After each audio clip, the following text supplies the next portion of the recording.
Bien, vamos entonces nosotros a orar para poner este tiempo en la mano de Dios. Padre, qué bueno que tú nos has permitido estar aquí una vez más. Gracias te damos, oh Dios, por este día que nos has regalado. Como mientras nosotros dormíamos, tú seguías cuidándonos a cada uno de nosotros. Bendecimos tu nombre, te exaltamos y ponemos este tiempo delante de tu presencia, Padre, pidiéndote que tú lo bendigas. Padre, y una cosa te pedimos, no nos la conceda, Padre, que salgamos de aquí edificados en tu palabra. Señor, que al atravesar esa puerta de salida, lo hagamos con la convicción de que hemos escuchado tu voz. Bendice este tiempo, en el nombre de Cristo. Amén y amén. Vamos a continuar con nuestra miniserie que hemos empezado en el mes de diciembre sobre qué es la Navidad. Y el domingo antepasado habíamos hecho la primera parte. Hoy vamos a continuar con la segunda parte. Vamos a ir a Lucas capítulo 2. El Evangelio según San Lucas capítulo 2. Recordamos siempre en esta serie, hay alguna cosa que estamos recordando, y es que para poder entender las cosas que pasaron cuando Lucas narra esta historia, es preciso que de alguna manera tratemos de transportarnos a 2000 o como era la cosa hace 2000 años atrás. Los eventos que se narran o que Lucas narra realmente lo hace con una narrativa relativa a cómo era la sociedad de ese tiempo. Por eso les repito, vamos a tratar en la medida de lo posible a trasladarnos, a regresar 2025 años atrás de cuando sucedió esto que nosotros vamos ahora a ver. Habíamos cubierto hasta el versículo 7, pero vamos a leerlo para beneficio de los que no estaban aún, para poder refrescar aquellas cosas que estuvimos viendo hace el domingo antepasado. Lucas capítulo 1, vamos a empezar el versículo, Lucas 2, versículo 1. Aconteció en aquellos días que se promulgó un edicto de parte de Augusto César, que todo el mundo fuese empadronado. Fíjense cómo Lucas comienza. Él hace referencia directamente, dice, en aquellos días. O sea, cuando sucedió eso hace 2000 años. Tal vez Lucas lo escribe algunos años, en el año 63, 65 más o menos de Cristo, pero el punto de referencia es el nacimiento del Hijo de Dios. Estamos celebrando Navidad. El 25 de diciembre es la fecha que universalmente se ha aceptado como cuando nació el Salvador del mundo. Quiero recordar que Navidad significa nacimiento. Lo que se está celebrando es el nacimiento del Hijo de Dios. Por más celebraciones que se hagan, si no es en nombre, si no es en honor, si no se recuerda a Jesucristo, no es Navidad.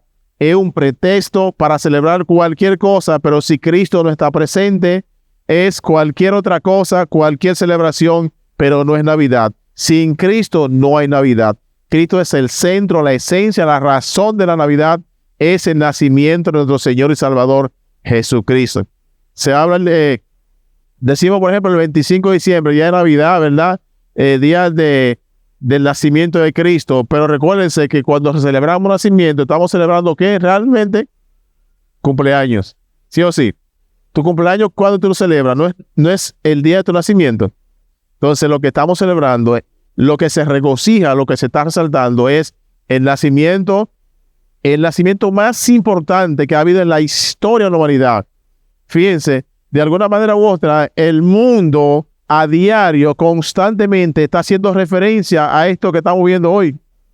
Cada vez que tú escribes o que hace referencia a la fecha, está hablando, te está haciendo referencia al nacimiento de nuestro Señor y Salvador Jesucristo. Ahora, nosotros, a partir del nacimiento de Cristo, Cristo dividió la historia de la humanidad en dos. Ahora se habla antes o después de Cristo. Fíjense si es tan importante este nacimiento. Por eso nosotros no debemos tomar a la ligera esta temporada, porque realmente se trata del nacimiento del Hijo de Dios. Sin Cristo no hay Navidad. Amén. Muy bien. Vamos a ir con el desarrollo de la historia que Lucas nos está narrando. Dice, aconteció en aquellos días que se promulgó un edicto de parte de Augusto César, que todo el mundo fuese empadronado. Este primer censo se hizo siendo Cirenio gobernador de Siria. O sea, había necesidad, ustedes pensaban que los impuestos eran cosas nuevas, no se crean. Los impuestos son tan viejos como la historia de la humanidad en la tierra. Dice que Cirenio, que según los estudios, él vivió uno de 6 a 4 años antes de Cristo y unos 4 a 7 a 8 después de Cristo. O sea que Cirenio fue gobernador y estuvo en el interín de cuando nace Jesús. Pero en ese momento, y resalto esto para que ustedes vean que el nacimiento de Cristo no fue fortuito, no fue casual. Dios organizó todas las condiciones, paso por paso. Dios la iba organizando para que se diera el gran acontecimiento. Todo lo que pasó en Cristo y su nacimiento fue que Dios dispuso de esa manera. Amén. Entonces, Cirenio, quien en ese momento era gobernador de Siria, firma un edicto, un decreto, vamos a llamarlo, actualizando ahora, si pudiéramos decir. Él dice, bueno, cada persona va a regresar a la tribu de su ascendencia. Si tú eres de tal tribu, de tal familia, tienes que regresar allá. ¿Por qué? Porque Cirenio quería contar la persona. ¿Pero para qué quería contarla? Para recaudar impuestos. Pero fíjense cómo de Dios poner en el corazón, porque todas las cosas que pasan en la voluntad de Dios, si Dios la permite, ¿verdad que sí? Dios pone en el corazón de Cirenio recaudar impuestos, pero el pueblo, aún el gobernador, no se está dando cuenta que Dios estaba preparando el escenario para que naciera el Salvador del mundo. ¿Le van conmigo? ¿Cuántos están conmigo? Cirenio tiene ese deseo. Tira el dedito. ¿Qué hace la gente? Bueno, tiene que regresar a su lugar de origen. Cada quien arranca para allá, como decimos nosotros, y ya ustedes saben que lo más probable es que lo que nosotros ya empezamos a vivir aquí y vamos a vivir a partir de mañana es una locura, como la gente se está moviendo de un lado para aquí, de un lado para otro, el que está en Santiago, etcétera, etcétera, etcétera, y quieren ir para sus familiares, ¿verdad? Y la salida de la capital mañana esta semana, yo no se la deseo a nadie, se la regalo lo que quiera. Se la regalo lo que quiera la salida de la capital, eso es loco.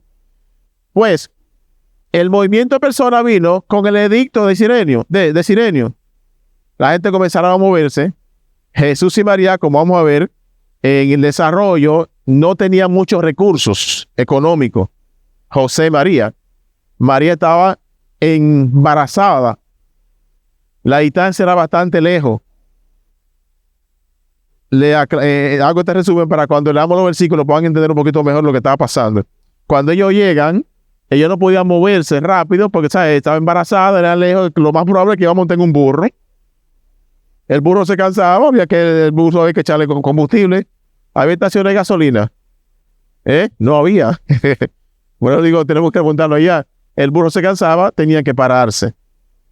Ante esta situación, ellos llegan tarde, en el sentido, todo el que tenía su caballo o se podía desplazar más libremente, no tenía el macuto o el peso como iba María con Jesús embarazada, pero no era coincidencia, Dios así lo había previsto, porque Dios decide hacerse hombre y viene de la forma más humilde. Vamos a ir viendo, versículo 2, dice que este primer censo se hizo siendo Cirenio gobernador de Siria, e iban todos para ser empadronados, cada uno a su ciudad, y José subió de Galilea, la ciudad de Nazaret, a Judea, a la ciudad de Belén, que se llama, a la ciudad de David, perdón, que llamaba Belén, por cuanto era de la casa de la familia de David. O sea, ellos tenían que regresar allá porque eran de la descendencia de David, para ser empadronados, para ser contado con María, su mujer, desposada con él, la cual estaba encinta. Y aconteció que estando ellos allí, o sea, ya estando en Belén, se cumplieron los días de su alumbramiento. entró María ya en dolores de parto, estando después un camino lejísimo, ¿verdad? En las condiciones, María entra en labores de parto.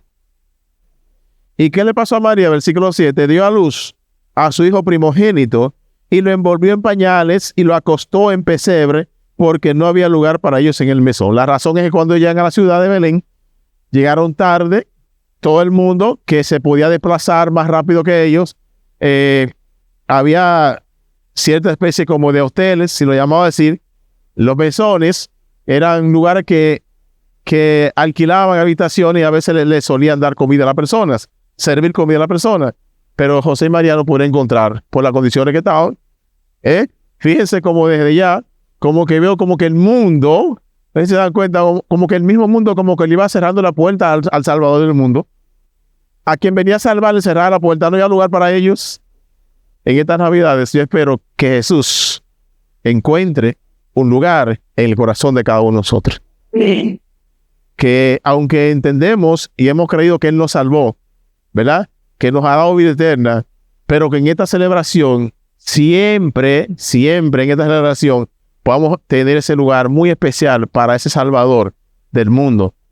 Que nuestro mesón, que nuestro templo del Espíritu Santo, siempre tenga dispuesto un lugar para ese niño que hoy, por Él, tenemos salvación, tenemos vida eterna por lo que Él hizo en la cruz. Vamos a continuar con el desarrollo. Versículo 8. Dice que había pastores en la misma región que velaban y guardaban las vigilias de la noche sobre el rebaño. Ahora nos narra Lucas lo que pasó en el mesón, lo que pasó en el mesón, no en el, ¿cómo llaman? En el lugar de los caballos, en el establo. Jesús nació en un establo, porque el pesebre es la parte donde le echan comida a los caballos. Entonces él nació prácticamente en un establo. Lucas nos narra un poco, mientras se va desarrollando mientras está María con José y el niño ahí en el establo, se está desarrollando otra historia paralela que la vamos a ver aquí. O sea, Lucas nos estaba narrando cómo estaba María y José en el establo, el niño envuelto en pañal, en el pesebre, etcétera, etcétera. Pero Lucas ahora nos trae un destello de otra historia que prácticamente concomitantemente se venía desarrollando. Y en el versículo 8 dice que había pastores en la misma región que velaban y guardaban las vigilias de la noche sobre el rebaño. Dice que durante la noche los pastores, ustedes se creen, a propósito, que los ladrones es cosa de ahora. No. ¿Había ladrones o no? Porque si yo tenía que quedarse noche cuidando el rebaño, no me diga que ellos tenían devoción. Ay, ¿cuántos los pastores amaban esas ovejas? Se le iban a robar. O sea, los ladrones son tan viejos como la historia de la humanidad. Hay que cuidarse siempre. Amén. Bien. Entonces, mientras los pastores hacían su trabajo de cuidar sus ovejas, de repente le pasa algo. Dice que aquí se les presentó un ángel del Señor y la gloria del Señor los rodeó de resplandor y tuvieron gran temor. Ahora los pastores de repente le dice que los rodeó la gloria del Señor. Este evento es tan importante para Dios, es tan importante, que lo más probable es que lo que le está pasando aquí a los pastores es que el mismo Dios ha descendido y se le ha aparecido a ellos en persona de ángel. Lo que pudiéramos llamar una teofanía. Cuando Dios se aparece, ¿verdad? En este caso en forma de ángel. Porque era tan importante lo que Dios quería comunicar a los pastores que uno diciendo, bueno, lo voy a hacer yo directamente porque lo que le voy a comunicar es demasiado importante. Dice que aquí se les apareció un ángel del Señor y la gloria del Señor los rodeó de resplandor y tuvieron gran temor. Pero el ángel les dijo, no teman, porque aquí os doy nuevas de gran gozo que será para todo el pueblo. O sea, cuando los pastores de repente dice que los rodea la gloria de Dios y ven el ángel, se tuvieron temor. Imagínate de noche. ¿Cómo estaría la ciudad de Belén esa noche? Estaba un poco oscura porque en otro evangelio, por ejemplo en Mateo, dice que una estrella lo guiaba. En medio quizás de la oscuridad, ellos se los perdieron. Ellos estaban cuidando y se pusieron moca, como decimos nosotros, ¿verdad? Y era que Dios se le había acercado a ellos. Dice que le dieron una noticia muy agradable para el mundo, que le va a ser de gran gozo. Versículo 11. Oiga la noticia. Que os ha nacido, o que les ha nacido en la ciudad de David, o sea, en Belén, un Salvador, que es Cristo el Señor. Bueno, este versículo se pone importante para nosotros. ¿Qué es lo que el ángel está informando a los pastores? Dice, la buena nueva es, o sea, el evangelio es buenas nuevas. Buenas nuevas significa buena noticia. ¿Cuál es la buena noticia? Que el ángel ha bajado y ha encontrado estas personas de un extracto social tan humilde que son los pastores, tan humilde que tenían que amanecer de noche cuidando de sus ovejas para que no lo más probable es que eso es todo lo que tenían, para que no se las robaran. Y la noticia es que le ha nacido hoy. Si nos trasladamos allá, ¿dónde se encuentra Jesús ahora? Si nos trasladamos 2025 años, en el establo, en lo que hacer que estaba María con José ahí, y le dice el ángel, hoy, en la ciudad de David, o sea, en Belén. Fíjense específicamente para que no haya duda. Le está dando específicamente y piensen en el contexto. El contexto de lo que estamos leyendo, ¿está hablando de qué? ¿De qué está hablando el contexto? ¿Qué está narrando Lucas? ¿De quién? De Cristo Jesús, ¿verdad? Interesante eso, es bueno entender esto. Está Lucas, todos los versículos anteriores, está narrando las circunstancias en las cuales nació Cristo, Jesús, el Salvador. Y aquí nos da más detalle. Dice que ha nacido, o sea, porque es probable que esa noche nacieron muchos niños en otros lugares. ¿Ustedes no creen? Pudo haber nacido otro, ¿cierto? Pero aquí, el ángel, que a mí me da la impresión que es una teofanía, que Dios en forma de ángel, para verlo de esa manera, ha querido de primera fila él informarle a esta persona tan humilde. Dice que le ha nacido hoy. Hoy ha nacido. No, Lucas está hablando de la narración del Hijo de Dios, de Cristo. Dice, hoy ha nacido en Belén un Salvador. Interesante. Que es el Cristo. Muchas veces yo he escuchado personas que han dicho que Cristo vino a condenar. A condenar. Cristo no vino a condenar. Porque entonces, si hablamos de que Cristo vino a condenar, es inconsistente con lo que dice la palabra de Dios. Según ese versículo, ¿qué es lo primero que dice de Cristo? ¿Que vino a qué? A salvar. Porque es que dice que ha nacido un Salvador. ¿Cuál es ese Salvador que ha nacido? Cristo. O sea, y no hay duda que se está hablando de Cristo, porque el contexto está hablando del nacimiento de un niño, por ejemplo, pero dice que ese niño es un Salvador que acaba de nacer. Y no es otro niño, porque está diciendo de la ciudad de David. Los otros evangelios dan más detalles. Dice, la ciudad de David ha nacido este Salvador. Muchas personas han pensado, como les decía, que Cristo vino a condenar. No, Cristo no vino a condenar. Si Cristo es Salvador, Él no puede tener una doble función. Tú o me condenas o me salvas. Ahora, la pregunta es, Lucas nos dice, aquí nos narra, que en la ciudad de David, en Belén, nació un Salvador. ¿A salvarlo de qué? ¿Perdón? De la condenación del pecado. Interesante. Cristo, como Dios, siempre ha existido. Él es eterno. Eterno. Pero cuando Cristo viene como hombre, Él no es eterno. Porque Él murió. Lo eterno nunca termina. ¿Por qué decimos eso? Para que entendamos. Muchos dicen que Cristo vino a condenar. Pero cuando Cristo viene aquí hace 2025 años, el mundo estaba o no condenado. ¿Estaba condenado? Entonces, si el mundo está condenado, si yo estaba condenado, Él no me vino a condenar. ¿A qué Él vino? A salvarme. Ahora, Él me está tendiendo la mano. Si te estás ahogando, si tú estás ahogando y alguien te pasa la mano y tú decides no agarrarte la mano y te ahoga, ¿es la culpa del que te pasó la mano? ¿Te ahogó el que te pasó la mano? No, tú te estabas ahogando. Eso es lo que Cristo está haciendo. El mundo está condenado. El mundo va camino al infierno y Cristo te mira, te quiero salvar. Es el Salvador. Aquí nos da otra información también. Dice el Cristo, el Mesías, el ungido. Característica que no tenía ningún otro niño que había nacido en ese momento. Dice que el que ha nacido, además de ser Salvador del mundo, es el ungido.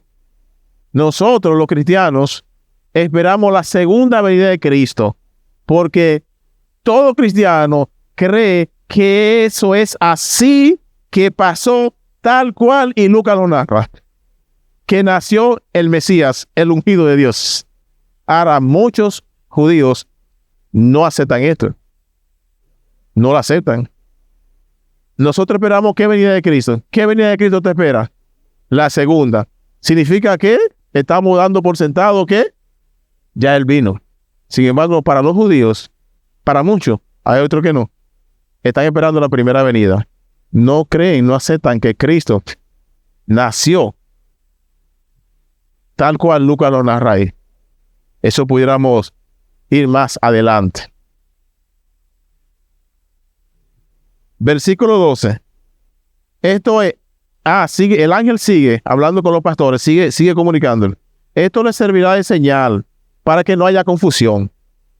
Más claro, le dice el ángel. Hallaréis al niño envuelto en pañales y acostado en un pesebre. Ninguna madre, yo creo que ninguna pareja en ese momento era capaz, se atrevía sabiendo las implicaciones que hay en un establo. ¿Usted sabe lo que es un establo, por favor? ¿Quién sabe lo que es un establo? Dígame usted. ¿Qué es un establo? ¿Sí, usted? ¿Sí?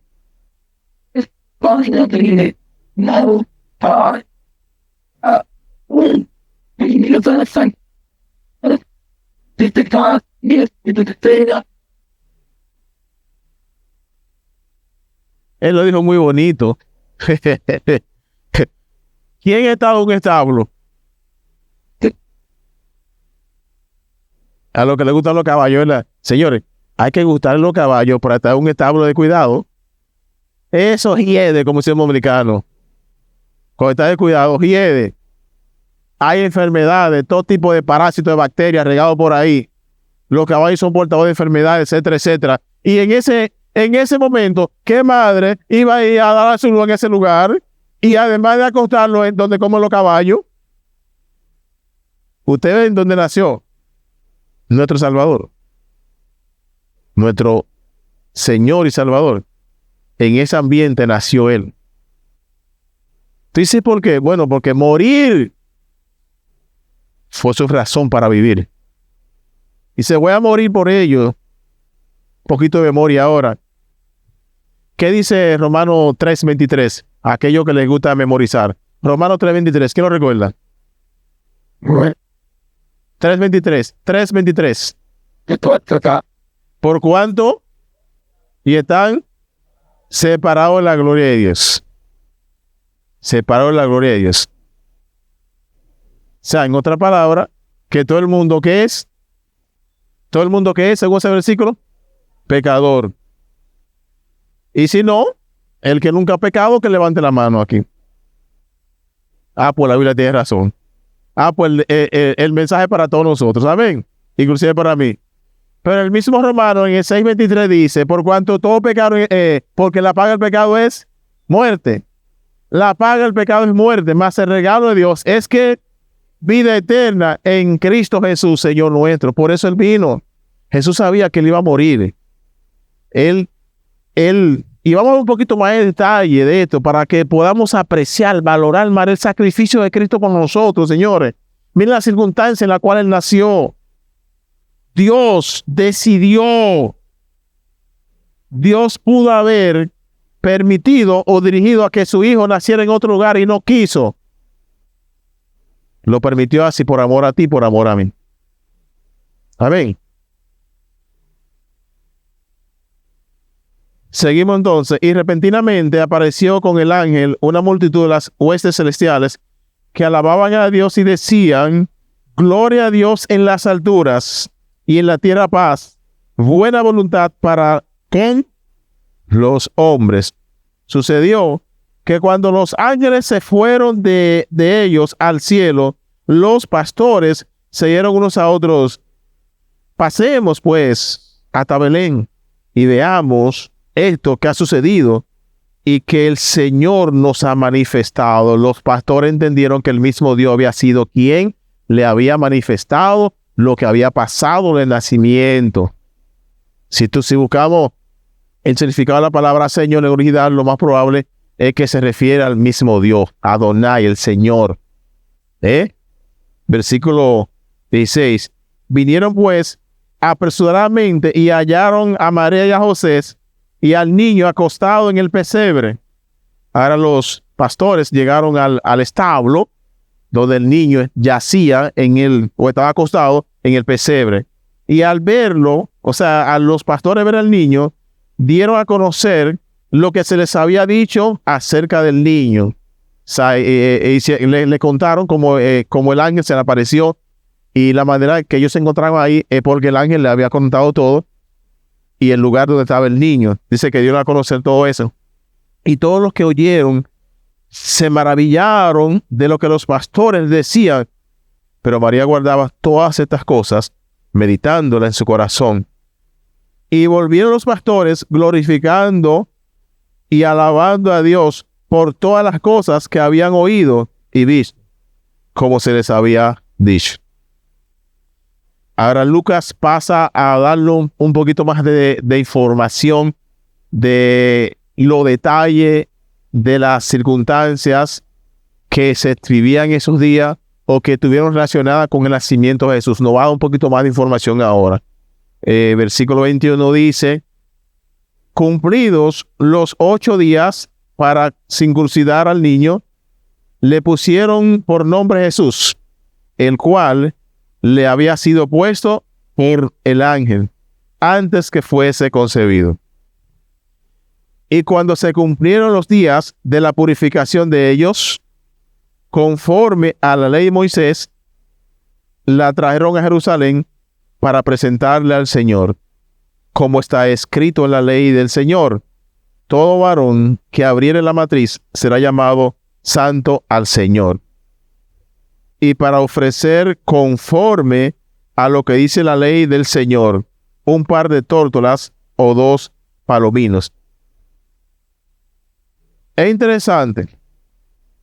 Vamos a tratar de hacer un resumen de lo que nos narran que pasó en esos versículos. Dice que pasados los días, vamos a ver qué día se habla ahí, y habla de la purificación. Cuando una mujer daba a luz, recuérdense que estamos haciendo énfasis que para entender esto tenemos que remontarnos 2000 años atrás. Lo más probable es que esa costumbre, la gran mayoría de eso ya no existe. Estamos ahora hablando, nosotros estamos viviendo la 6ª dispensación, estamos viviendo la dispensación de la gracia, ¿verdad? Con un mundo diferente, cosas diferentes que han cambiado. Entonces, por eso muchas veces necesitamos regresar de la manera posible o remontarnos a los usos y costumbres de esos días para poder entender un poco más lo que nos narran, en este caso lo que nos está narrando Lucas en su evangelio. Entonces, la purificación que nos habla aquí. En los tiempos de Jesús, la purificación estaba regulada por la ley de Moisés. Se habían reglas, en Levítico capítulo 12, mayormente del 1 al 8, estaba regulado lo que llamaba la purificación, de cuando una mujer daba a luz, dependiendo si era varón o hembra, había un rito, había un procedimiento, que lo más probable, pienso yo, quizás ya no mucho en esta época, pero años atrás, tal vez todavía en los 80 para atrás, nosotros podemos ver un destello de lo que pasaba ahí. Y ahora van a entender por qué cuando siga contando el recuento de la historia que está detrás de esto. Entonces, como les decía, la purificación estaba regulada por la ley de Moisés. Ustedes que llevan sus anotaciones pueden ir a Levítico capítulo 12, en sus versos del 1 al 8. Levítico 12, del 1 al 8. Y la purificación se aplicaba especialmente después del nacimiento de un hijo. Cuando una mujer daba a luz un varón, quedaba impura por 7 días, similar a los días de su menstruación. Al 8º día, el niño debía ser circuncidado. O sea, esto era parte de lo que decía la ley de Moisés, de la regulación. Si una mujer daba a luz un niño, los primeros 7 días quedaba impura. O sea, ni siquiera podía asistir al templo y nada que se considerara sagrado podía tocar ni estar seca. Se mantenía prácticamente aislada. Al 8º día, el niño tenía que ser circuncidado. Y déjeme decir una cosa, todavía en el siglo XXI que estamos nosotros viviendo, hay en la comunidad judía, muchos todavía practican esto. Inclusive hay sacerdotes que son, ¿cómo se llama? Son entrenados, han sido entrenados para practicar el rito de la circuncisión al 8º día. Y he escuchado de cuando esos niños comienzan a circuncidarlo, el grito, ya ustedes saben que eso es inmenso. Inmenso. Hay un muchachito de 8 días. Se presenta sin anestesia, cuando eso no había anestesia. Claro, hoy hay, pero los judíos, algunos todavía siguen practicando este rito de la circuncisión. Pero se imaginan ustedes el escándalo que sucedía. Y el padre o la madre, ¿cómo se sentiría? Entonces, la mujer tenía que esperar 7 días y después de estos 7 días circuncidaban el niño. Luego, la mujer permanecía en la sangre de su purificación por 33 días más, durante los cuales no podía tocar cosas sagradas ni entrar al santuario hasta que se cumpliesen los días de su purificación. Entonces, la mujer tenía que durar 40 días que ni siquiera podía ir al templo y es prácticamente aislada de todo eso. Como yo le decía, había algo, no sé si tiene una relación directa con esto, pero en años atrás había una costumbre en las mujeres que, ¿quién recuerda de que los 40 días de riego? O sea, de riego.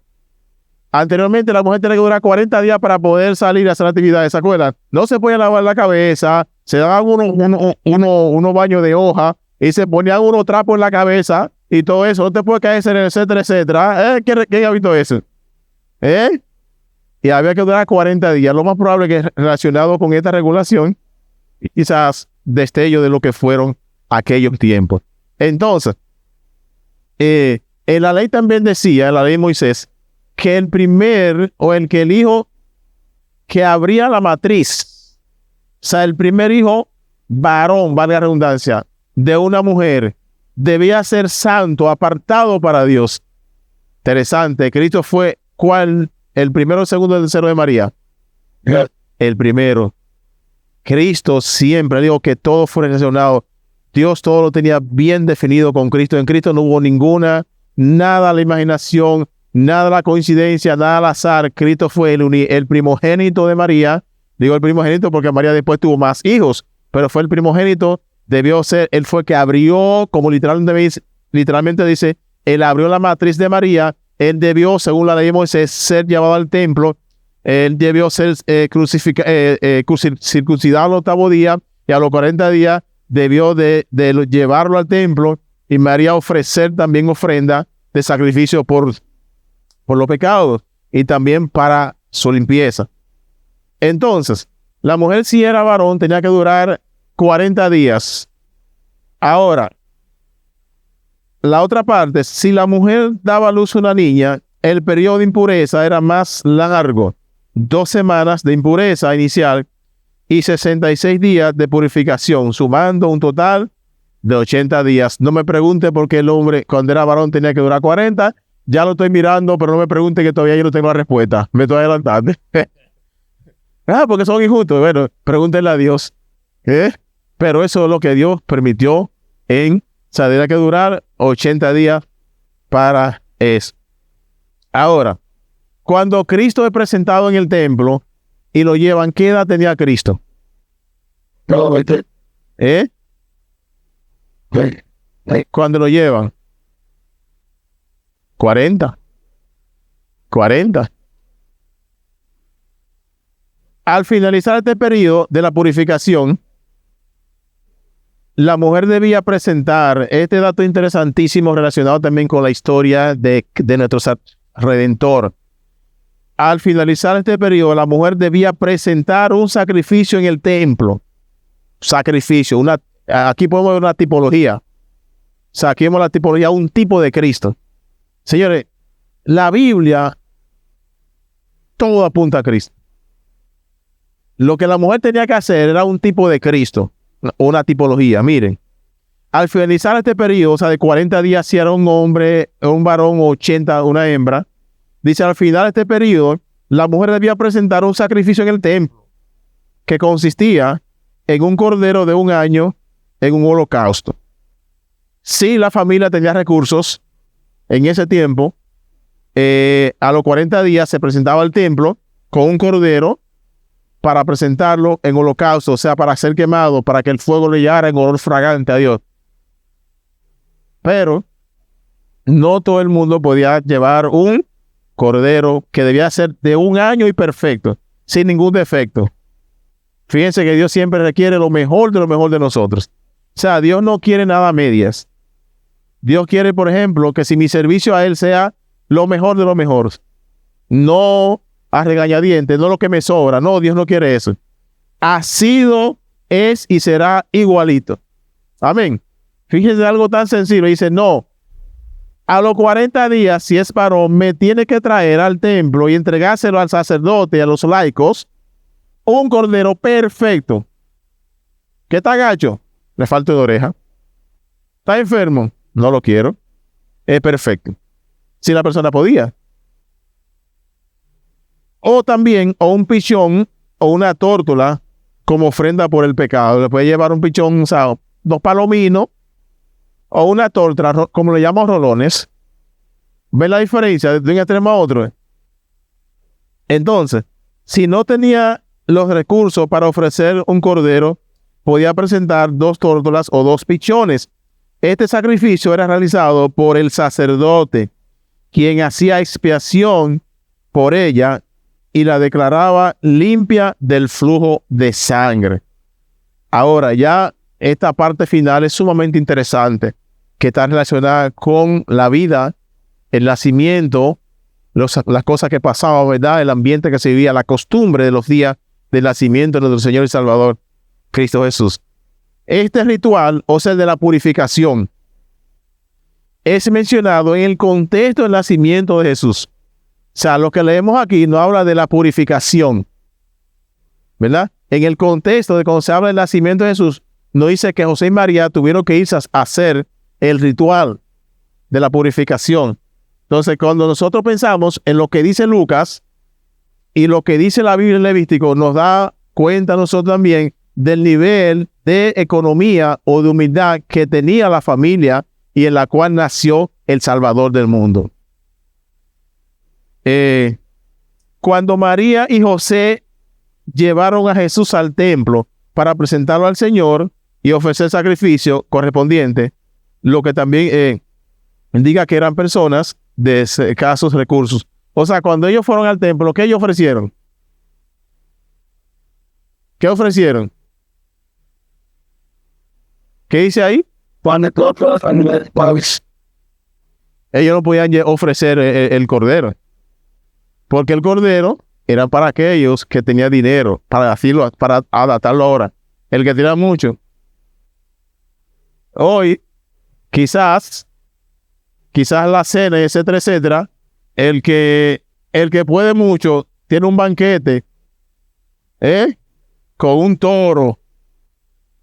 Hay tecnología que te hacen el toro entero. ¿Usted lo han visto? Teresito, y se queda crujiente para los que tienen hambre. Crujiente. Hay muchos que le toman gracia de qué. Los Ramírez y los Díaz. Porque hubo una día que hizo, Los Sabí. Yo también. ¿Te sabes? No, Sabino no, los Sabinos son gente, los Sabinos son gente que comen post. Entonces, hoy los de escasos recursos, ¿qué hacen? Hasta el pollo se está poniendo difícil. Hasta el pollo se le está poniendo difícil. Jesús quiso siempre identificarse con la clase más humilde. Nació ese ambiente.